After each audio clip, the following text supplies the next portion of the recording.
రాత్రి గంట 2 గంటలు 3 గంటలు తిన్నావా పడుకున్నావా గుడ్ మార్నింగ్ గుడ్ నైట్ రోజులో సగం టైం ఈ పనికిమాలిన మెసేజ్లతోనే పోతుంది.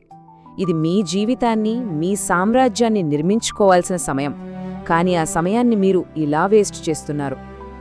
వినడానికి కొంచెం కష్టంగా ఉండొచ్చు, కానీ ఇదే నిజం.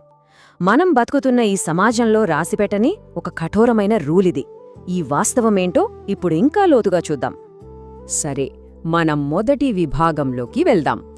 ఈ మోడర్న్ లవ్ అనే భ్రమకి రియాలిటీకి మధ్య ఉన్న తేడా ఏంటో ఇప్పుడు బ్రేక్ డౌన్ చేద్దాం.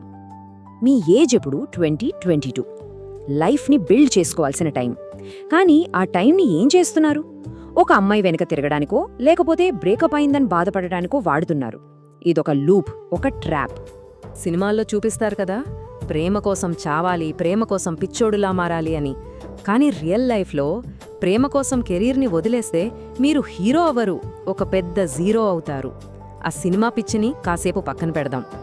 ఇప్పుడు ఎమోషన్స్ పక్కన పెట్టండి. కోల్డ్, హార్డ్ డేటా గురించి మాట్లాడదాం. ఈ పెళ్లిళ్ల మార్కెట్ ఎలా పనిచేస్తుందో చూద్దాం. గుర్తుపెట్టుకోండి, ఈ అల్గారిథంకి మీ ఫీలింగ్స్తో పని లేదు. మీకు ట్రూ లవ్ మీద నమ్మకముందా? సరే, అయితే ఓ పని చేయండి. భారత్ మ్యాట్రిమోనీనో షాదీ.com ఓపెన్ చేయండి. అక్కడ అబ్బాయిల కోసం వెతికే ఫిల్టర్స్ ఉంటాయి కదా, ఒకసారి ఈ ప్రశ్న వేసుకోండి. ఇప్పుడు చూడండి, ఇక్కడ వయసు ఫిల్టర్ ఉంది, కులం ఉంది, ఎత్తు ఉంది, అంతా ఓకే. కానీ అన్నింటికన్నా కింద ఒక మేజర్ ఫిల్టర్ ఉంది. అదే వార్షిక ఆదాయం, యాన్యువల్ ఇన్కమ్. మరి మంచి మనసు అనే ఫిల్టర్ ఎక్కడైనా కనబడుతుందా? లేదు. మీరు 6 అడుగుల కటౌట్ అయినా సరే, 6 ప్యాక్ ఉన్నా సరే, మీ జీతం కాలంలో గనక ఈ నంబర్ కనబడితే గేమ్ ఓవర్. సిస్టమ్ మిమ్మల్ని ఆటోమేటిక్గా రిజెక్ట్ చేస్తుంది. అంటే విషయం ఏంటంటే, ఆ సాఫ్ట్వేర్ మిమ్మల్ని రిజెక్ట్ చేసేస్తుంది. మీ ప్రొఫైల్ ఆ అమ్మాయి దాకా వెళ్లనే వెళ్లదు. మీరు ప్రేమలో అర్జున్ రెడ్డి ఏమో గాని, ఈ మ్యాట్రిమోనీ మార్కెట్లో మాత్రం మీరొక ఫెయిల్డ్ ప్రోడక్ట్ అంతే. సరే, ఇప్పుడు డేటా నుంచి బయాలజీలోకి వెళ్దాం. దీని వెనుకున్న సైన్స్ ఏంటో చూద్దాం. ఇది అమ్మాయిల్ని తిట్టడం కాదు, ఇది సైన్స్. ఆట రూల్స్ తెలుసుకోండి ముందు. దీన్ని అమ్మాయిల తప్పు అనకండి. సైన్స్లో దీన్ని హైపర్ గమీ అంటారు. అంటే సింపుల్గా చెప్పాలంటే, ఆడవాళ్లు ఎప్పుడూ వాళ్లకంటే బెటర్గా ఉన్నవాణ్ణి, లేదా కనీసం వాళ్లకి సెక్యూరిటీ ఇవ్వగలిగేవాణ్ణి వెతుక్కుంటారు. అది వాళ్ల బేసిక్ ఇన్స్టింక్ట్. ఇది ఇప్పుడే కాదు, రాతి యుగం నుంచి ఇదే కథ. అప్పుడు బెస్ట్ హంటర్ ఎవడో వాడే హీరో, ఇప్పుడు బెస్ట్ ప్యాకేజీ ఎవడిదో వాడే హీరో. మీరు నా దగ్గర డబ్బు లేదు కానీ బంగారం లాంటి మనసుంది అంటే అది ప్రకృతికి విరుద్ధం. సరే, ఇప్పుడు డబ్బుల లెక్క చూద్దాం. ఈ రిలేషన్షిప్స్కి ప్రయారిటీ ఇవ్వడం వల్ల మీ జేబుకు ఎంత చిల్లు పడుతుందో చూద్దాం. మీ 5 లక్షలు ఎక్కడికి పోయాయో అడుగుతున్నా. మీరు టైం మాత్రమే వేస్ట్ చేయట్లేదు, డబ్బు కూడా. సినిమాలు, గిఫ్ట్లు, రెస్టారెంట్ బిల్లులు, పెట్రోల్. ఒక మిడిల్ క్లాస్ ప్రేమికుడు నెలకు యావరేజ్గా 3 నుంచి 5 వేలు ఖర్చు పెడతాడు.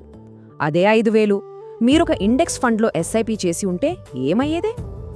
అదే 5 వేలు మీ 20 నుంచి 25 ఏళ్ల వరకు, అంటే ఆ 5 ఏళ్లు ఒక సింపుల్ ఇండెక్స్ ఫండ్లో పెట్టి ఉంటే మీ 25వ పుట్టినరోజుకి మీ అకౌంట్లో కనీసం 5 లక్షల లిక్విడ్ క్యాష్ ఉండేది. ఎంత పెద్ద ఆపర్చునిటీ మిస్ అయ్యారో ఆలోచించండి.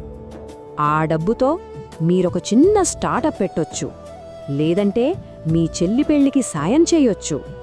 కానీ ఇప్పుడు మీ దగ్గర ఏముంది? కొన్ని పాట వాట్సాప్ చాట్ స్క్రీన్ షాట్స్, ఒక ఖాళీ జేబు, అంతే. ఇప్పుడు నేను చెప్పబోయేది వినడానికి చాలా కష్టంగా ఉంటుంది. ఎవరైతే తమ కెరీర్ను నిర్మించుకోరో వాళ్ల రియాలిటీ ఏంటో చూడండి. ఇది కొంచెం హర్ట్ చెయ్యొచ్చు, కానీ వినాలి. ఒక చేదు నిజం చెప్తాను, జాగ్రత్తగా వినండి. ఈ రోజు మీరు ఎవరికోసమైతే క్లాసులు మానేసి కెరీర్ని గాలి కొదిలేశారో, రేపు మీ చేతిలో ఉద్యోగం లేకపోతే వాళ్ల నాన్న ఒక సంబంధం తెస్తాడు. ఆ అబ్బాయి మీకంటే హ్యాండ్సమ్గా ఉండకపోవచ్చు, కానీ వాడి దగ్గర స్టేబుల్ ఇన్కమ్ ఉంటుంది. అప్పుడు ఆమె ప్రాక్టికల్గా ఆలోచిస్తుంది. అప్పుడు మీరు దేవదాసులా గడ్డం పెంచుకొని తిరిగితే ఎవరూ పట్టించుకోరు. ఇది మోసం కాదు. మీరు ప్రేమించారు నిజమే, కానీ ఆమెను పోషించే సత్తా మీకు లేదు. అది మీ తప్పు. సరే, ఇప్పటిదాకా పాత మైండ్ సెట్ని బ్రేక్ చేశాం. ఇప్పుడు కొత్తది ఎలా బిల్డ్ చేయాలో చూద్దాం. చేజింగ్ ఆపండి, బిల్డింగ్ మొదలు పెట్టండి. ఒక మగాడికి ఉండాల్సింది ఫోకస్, అటెన్షన్ కాదు. ఒక మంచి మాట ఉంది, సీతాకోక చిలుకల వెంట పరుగెత్తకు, ఒక అందమైన తోటను పెంచు, అవే నీ దగ్గరికి ఎగురొస్తాయి. మీ కెరీర్ అనే తోటను నిర్మించుకోండి, మీ సక్సెస్ అనే కోటను కట్టుకోండి. అప్పుడు అమ్మాయిలు మాత్రమే కాదు, అవకాశాలు, గౌరవం అన్నీ మీ దగ్గరికే వస్తాయి. ఆడవాళ్లు కోరుకునేది ఒక లీడర్ని, ఫాలోవర్ని కాదు. ఒక్క విషయం క్లియర్గా చెప్తున్నా, నా ఉద్దేశ్యం ప్రేమకు వ్యతిరేకం కాదు. ఇది ప్రయారిటీస్ గురించి. ప్రేమించడం తప్పు కాదు, కానీ మీ కెరియర్ని చంపే ప్రేమ సూసైడ్ చేసుకోవడంతో సమానం. ఒక రాజు తన సామ్రాజ్యాన్ని ఎప్పటికీ వదిలిపెట్టడు.